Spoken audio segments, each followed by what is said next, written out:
guys, today I'm going to review Quest for Love.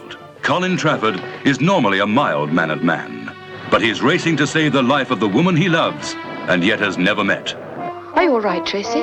I've got the most terrible headache. Quest for Love came out in 1971 and is a British romantic sci-fi drama film. It was directed by Ralph Thomas, who's famous for the Doctor series of films, and his brother, Gerald Thomas, is the famous Carry On film director. It was written by Terence and it's based on the 1954 short story Random Quest by John Wyndham. John Wyndham's short story has been done before on television in 1969. This was for an episode of Out of the Unknown. Music was by Eric Rodgers, and the production company was Peter Rogers Productions, which is the same company that does the Carry On films. It runs 91 minutes. Joan Collins, who stars in the film, is quoted as saying this is one of the most proudest performances that she's ever done, along with Decadence in 1994 and the TV show Dynasty. The film stars Joan Collins, Tom Bell, Denholm Elliott and Laurence Naismith. So the plot of this one's really interesting, about a scientist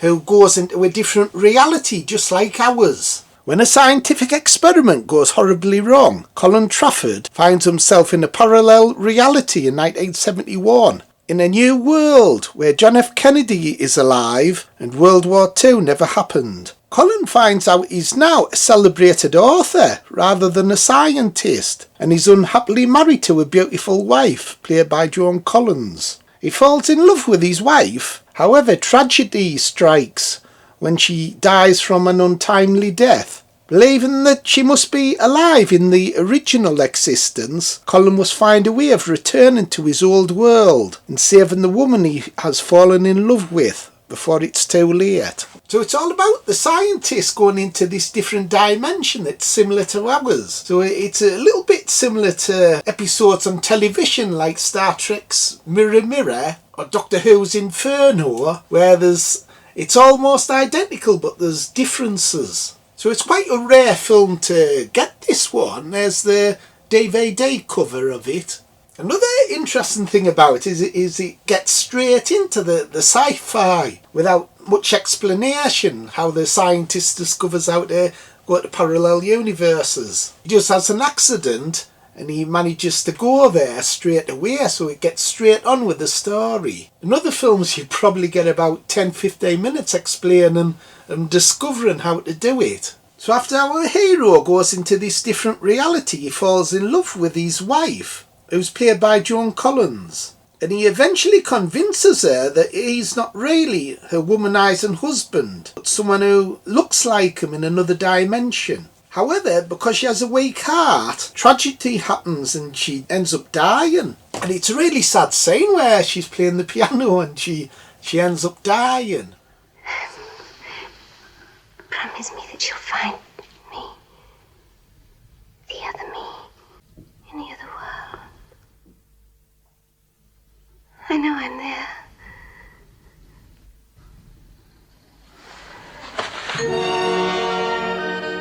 And the last act of the film is about him going back to our universe, trying to find her. So he goes searching for her and he finds out she's an air hostess. And he has to tell her that she has a weak heart and she'll die of a heart attack if she doesn't get an operation. And for me, what makes this film stand out is Joan Collins.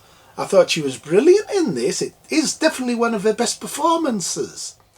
Have you noticed how some mornings people look different, sort of misty? I'm not sure that I like sitting here looking foggy. I've been married to a man for 4 years who never said a word until lunchtime. And all of a sudden he's making speeches over breakfast. How do you expect me to feel? Well, you'd better get used to it. Usually she's the stereotypical bitch, but in this she isn't.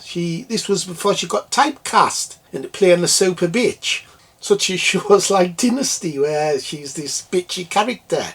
She ended up getting parts like that all the time. Cool, Phil! Joan Collins is hot. She could be a bitch with me any day. A dirty bitch. But in this one she plays a tragic character who's pissed off with a womanizing husband. so she doesn't trust them. Great prose. I do. And with it involving parallel universes with Joan Collins in, and with her dying, it reminds us a bit of the episode City on the Edge of Forever in Star Trek. That's about parallel universe where Kirk meets the Joan Collins character who dies in that. So they're quite similar. I would still do her now, and she's about 200. Oh, she's not that old. I don't think she is anyway. Tom Bell, who plays the hero, he gives a really intense performance, and you also feel sorry for his character, where he falls in love with his wife and he becomes slightly obsessed with her, and he goes searching for her. Another great actor is Denholm Elliott, who's in both universes. In one, he has 2 arms, in the other one, he's only got 1 arm, but they're very different characters. In our universe, he's this friendly character, but in the other universe, he fancies the Joan Collins character, and he's pissed off with her husband for being a womanizer. She's dying. I don't believe you're just being dramatic. I've known for a year. She made me swear never to tell you. It's her heart. She's living on borrowed time.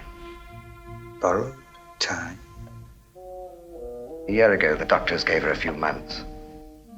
But she seems so normal. Yes. So if you let her down again,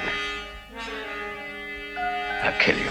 Another interesting thing about the film is it's based on a short story by John Wyndham, the same guy who's wrote Dear the Triffids and other brilliant stories. And when films are based on novels, the story's so much better, you're always wondering what's going to happen next. And I much prefer films based on novels.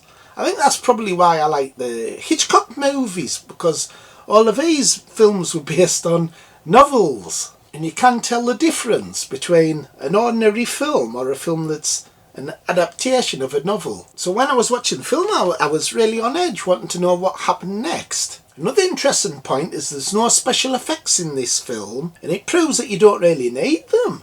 All this money that gets spent on these modern sci-fi films that cost millions. Whereas this film, I was more intrigued watching it than I would have done a multi-million-dollar movie. Proves all you need is a good story, good actors and characters. So overall I thought it was a wonderful film, another gem from the 1970s.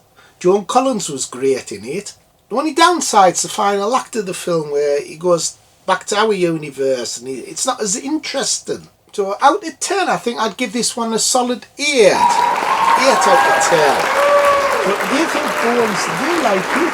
I thought it was brilliant, Phil. Can't beat Joan Collins. Top bird. Okay, everybody, bye. Like, subscribe and share. Bye. Bye.